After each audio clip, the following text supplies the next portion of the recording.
네, 안녕하십니까. 발달장애 아동 재활 수칙에 대해서 계속 강의를 하고 있습니다. 오늘 8번째 시간이고요. 본 영상은 교육부 소관 사단법인 국제 MBPA 학문진흥협회와 함께하고 있습니다. 네, MBPA는 Mind, Brain, Physical Activity에서 정신내신체 활동을 의미하고 있습니다. 인간의 모든 활동은 정신과 뇌와 신체가 상호작용하면서 이루어지고 있다. 이것이 가장 중요한 원리다. 이렇게 보시면 됩니다. 네, 발달장애 아동들 재활센터에서만 재활하는 게 아니라 가장 중요한 것은 생활 속에서 부모의 역할입니다. 그래서 생활 속에서 부모가 어떻게 해야 하는지 발달장애 아동 재활 수칙에 대해서 말씀을 드리고 있습니다. 네, 오늘 8번째 시간인데요. 이 수칙은 인터넷에서 검색해보면 나올 겁니다. 이거. 그래서 MBPA 아동 생활 수칙이라고 해서 검색을 해보시면은 다음이나 네이버에 뜰 겁니다. 확인해 보시고 복사를 해서 가정에 꼭 붙여놓으세요. 자, 8번째, 아동이 스트레스 받지 않게 해주시고 많이 웃게 해주세요. 그랬어요. 웃음 치료 들어보셨죠? 그쵸? 웃으면은 어때요? 웃으면은 상당히 저희들한테 굉장히 긍정적인 뇌 에너지가 발현이 되죠. 그래서 뇌가 긍정적인 에너지를 발현하기 때문에 뇌 발달에 긍정적 영향을 미치게 되는 겁니다.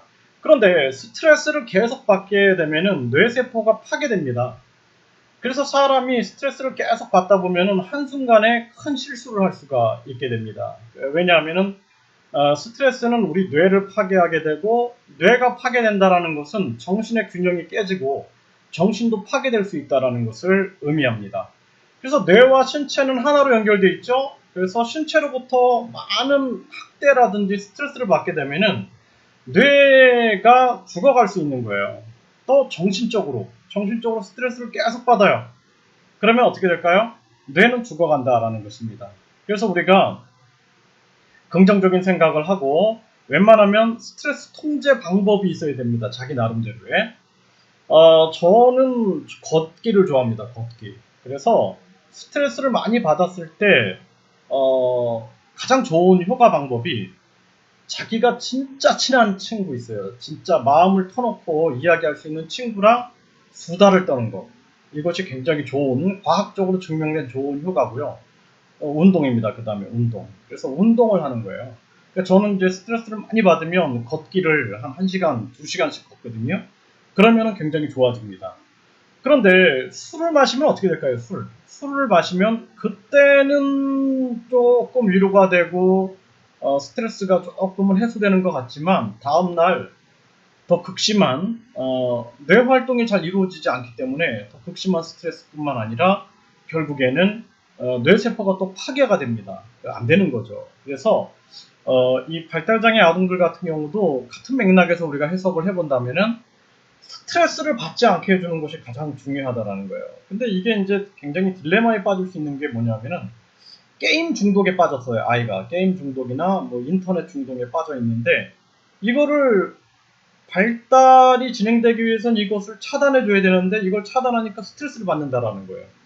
그래서 우리가 이 조기에 사람과의 상호작용이 가장 중요하다라는 것을 알고 이 아이들한테 컴퓨터라든지 핸드폰, 아이패드, 카세트, 시청각 매체를 멀리하게 해주는 것이 굉장히 중요하다라고 생각을 할 수가 있겠습니다.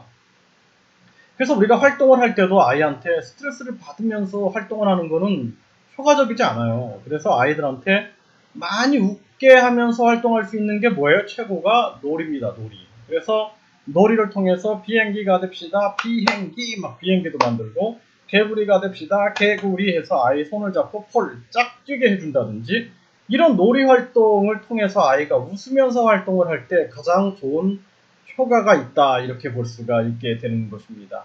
네, 오늘은 제가 아동이 스트레스 받지 않게 해주시고 많이 웃게 해주세요 라는 주제를 가지고 말씀을 드렸습니다. 그러니까 선생님들도 아이들한테 이렇게 아이들이 행복하고 많이 웃을 수 있는 그런 재활 시간을 마련해 준다면 그게 최고의 수업이고요.